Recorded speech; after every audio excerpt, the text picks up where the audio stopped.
Vamos a la siguiente pregunta. Aún en la etapa adulta, ¿crees que el intento de cambiar de sexo mediante hormonas y cirugías es una práctica totalmente no recomendable para cualquier ser humano? Dando por sentado que sembrar esta posibilidad en la mente de menores es una aberración. Claro, has mezclado dos cosas diferentes. Ujú. Con menores, yo no lo haría nunca. Nunca como médico me lanzaría a un tratamiento hormonal o quirúrgico, salvo casos extremos de un clarísimo sufrimiento físico. Pero no lo haría nunca por el hecho de que un menor quiera encajar mejor en el prototipo de mujer o en el prototipo de hombre. No.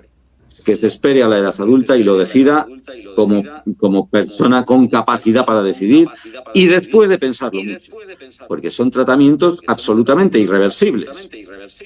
Y ahí sí que hay muchos casos de personas que se arrepienten, muchos casos. Y cuando una persona se arrepiente de una cosa de esas, el sufrimiento puede ser tremendo.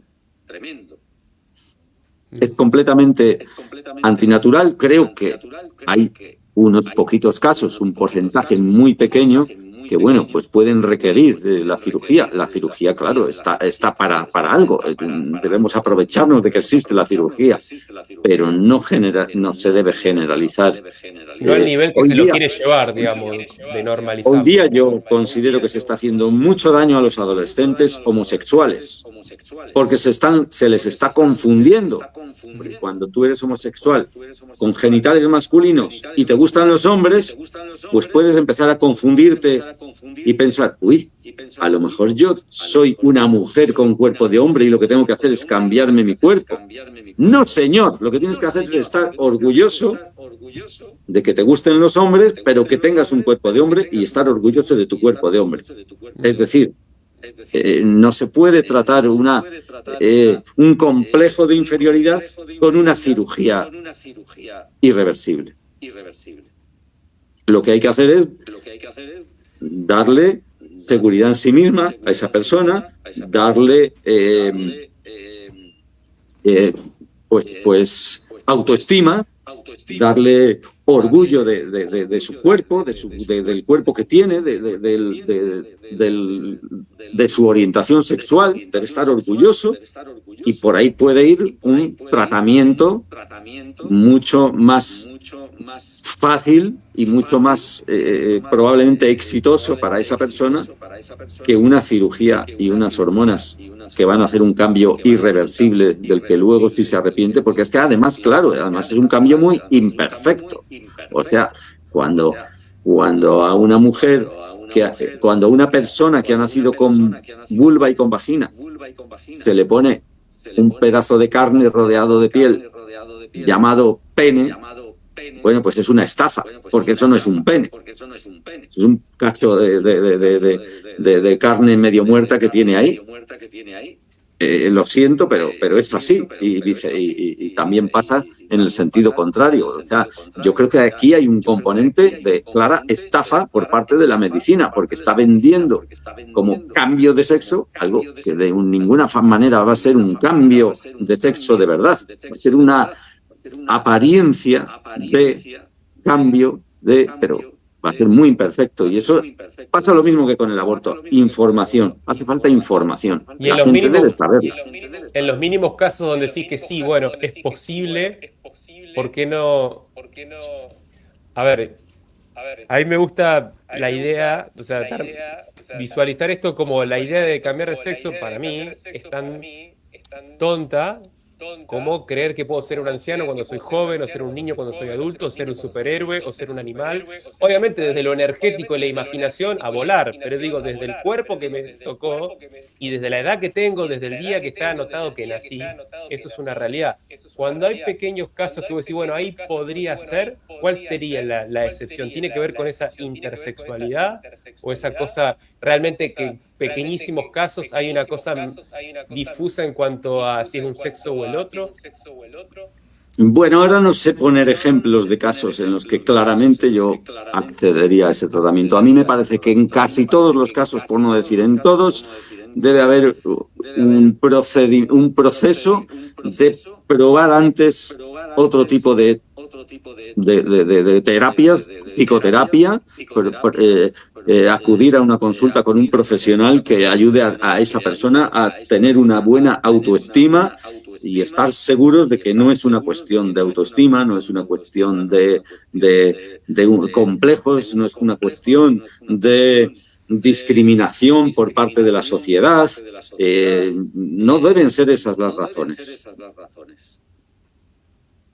No sé ahora qué ejemplos podrían encajar en alguien que de verdad yo dijera, ole, vamos a hacerle un cambio, por llamarlo cambio, no me gusta llamarlo cambio de sexo, porque es que no es un cambio de sexo, bueno, pues es una cirugía plástica, claro, una cirugía estética, pero a ver, hay otros ámbitos en los que es parecido, porque tengo la misma opinión en toda esa cantidad de adolescentes que porque creen ellas que sus tetas son demasiado grandes o demasiado pequeñas, están deseando ahorrar lo suficiente para ir a un cirujano plástico. Cuando la pura realidad es que una mujer puede ser bellísima con unas tetas pequeñitas, pequeñitas, pequeñitas, y puede ser bellísima y súper atractiva con unos pechos grandísimos. Para mí es fundamental que las mujeres, sobre todo las adolescentes, que estén informadas de que todos los cánones de belleza pueden resultar igualmente atractivos ante los hombres y ante la sociedad y ante ellas mismas. Es extrapolable a varias situaciones, o sea, el que se tatúa el cuerpo entero, el que se revienta el cuerpo haciendo fisicoculturismo, ¿no? A varias situaciones, esa búsqueda de autoestima a través de la mirada ajena a costa del propio cuerpo.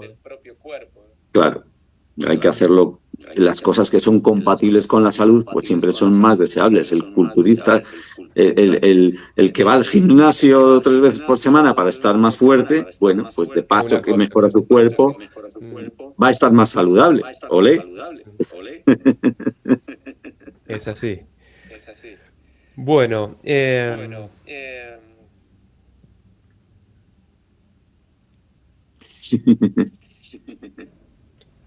¿crees que la intersexualidad, que es este fenómeno que incluso pienso yo que es el más como legítimo para que la persona dude respecto a esto de si cambiarse el sexo o no con cirugías y qué sé yo, que incluso son personas que hasta a veces, no porque cambien el ropaje o porque miren Netflix e intenten cambiar a través de su ropa el cuerpo, sino que a veces hasta te cuesta distinguirle la cara si son hombres o mujeres?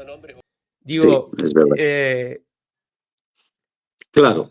La pregunta en este caso sería, aún en ese caso, no, perdón. La pregunta sería, ¿crees que la intersexualidad es un fenómeno espontáneo y azaroso o puede haber algún tipo de interferencia en el proceso de gestación o de la primera etapa de crecimiento de un ser humano que la facilite? Sí, claro que puede haberlo, porque bueno, pues los factores hormonales durante la gestación, sobre todo durante las primeras semanas de la gestación, pues son claves. Para el desarrollo hormonal masculino debe haber, para el desarrollo masculino orgánico debe haber una exposición a andrógenos. Ese embrión debe haber generado un entorno androgénico y para el femenino un entorno estrogénico. Si esos procesos hormonales han fallado, ya sea por factores maternos o por tóxicos o por lo que sea, pues eso puede ser una causa, claro. No sabemos las causas exactas, pero podemos presuponer que los disruptores endocrinos que ingerimos muchas veces en la alimentación artificial que tenemos, pues podrían estar influyendo en un porcentaje de esos casos. O los talatos, el bisfenol A, son disruptores endocrinos, ¿no? La contaminación por toxinas ambientales. Hay causas que pueden que pueden estar influyendo en nuestra sociedad. Y luego, bueno, pues la causa más generalizada pues es la genética, digamos. Las causas genéticas. A ver, los estados intersexuales pueden afectar aproximadamente a un 5 por 10.000 de la población. 5 de cada 10.000. Es algo, es una rareza, no es algo muy habitual, un estado intersexual. Y de esos, yo diría que quizá el 80 o el 90% se explican por 3 tipos de estados, de causas de estados intersexuales genéticas, que son el síndrome de insensibilidad a los andrógenos, por el cual un embrión genéticamente XY pues no ha respondido adecuadamente a los andrógenos y ha desarrollado características femeninas. Otra es la hiperplasia suprarrenal congénita, que ha hecho que las glándulas suprarrenales hayan producido más de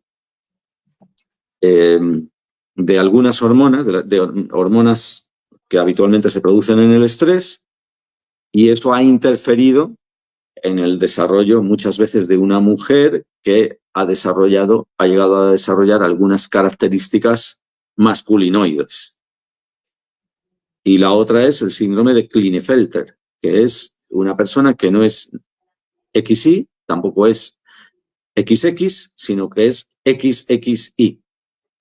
Tiene características de las XX, que son las mujeres, y características de los XY, que son los hombres.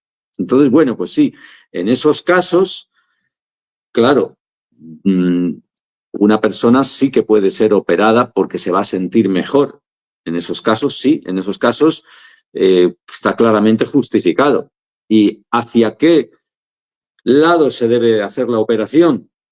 Bueno, pues yo creo que desde luego hay que contar con la medicina, o sea, debe influir el lado hacia el que sea más fácil, el lado hacia el que sea más fácil la cirugía y hacia el que va a quedar mejor. Quizá hoy día, que está absolutamente admitido en la sociedad la homosexualidad, pues el deseo sexual a lo mejor no debería influir tanto como muchas personas puedan creer. O sea, puede haber una mujer a la que le gusten las mujeres y un hombre al que le gusten los hombres, y eso está completamente aceptado en nuestra sociedad y así debe ser. Entonces, quizá no debe influir tanto la orientación sexual y debe influir mucho hacia qué lado va a quedar estéticamente mejor y orgánicamente más funcional. Debe haber un gran asesoramiento por parte de los cirujanos plásticos y de los endocrinólogos que van a dirigir ese proceso. Está. Te iba a hacer una pregunta media de las hipótesis conspiranoicas, pero por ahí estoy totalmente errado. Quizás no tanto en esta cosa de la intersexualidad, quizás incida en la orientación, que tampoco debería ser un problema según lo que estamos diciendo, pero digo, ¿qué opinás de esto de que ciertos pinchazos tienen, se dice, o por lo menos en algunos lugares aparece, células de fetos abortados? Si se te pone una célula de un feto abortado del sexo contrario al tuyo, ¿eso puede incidir en algo? Bueno, yo eso por ahora no es lo que más grave veo de ciertos pinchazos. Para mí, pues hay otras cuestiones que pueden estar causando más daño.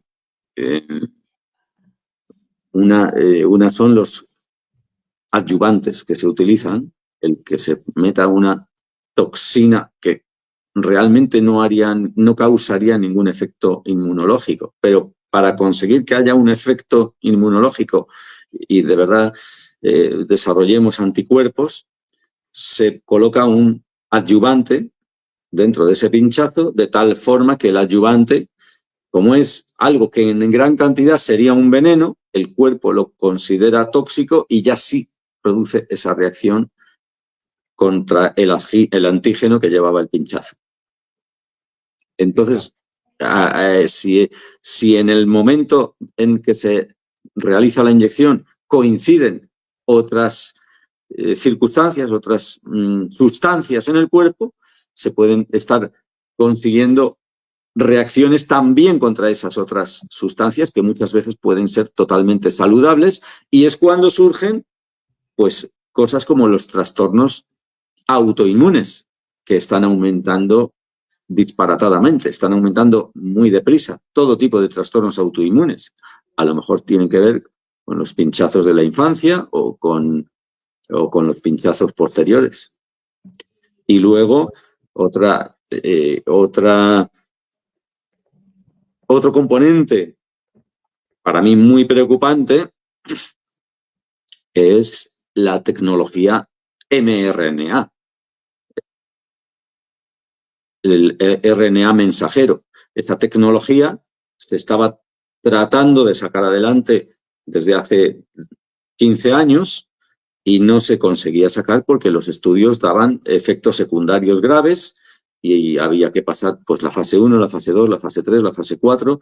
Entonces llegó un virus en el año 2019 que todo el mundo se creyó muy asustado y que todo estaba justificado, y se dejó en fase 2, o sea, al principio de la investigación, se pasó como inocuo algo que posiblemente no era tan inocuo, y posiblemente van a seguir saliendo estudios en todos los próximos años dándonos las cifras del daño que está causando esa tecnología, que es peligrosa porque es compleja. Es una tecnología que un medicamento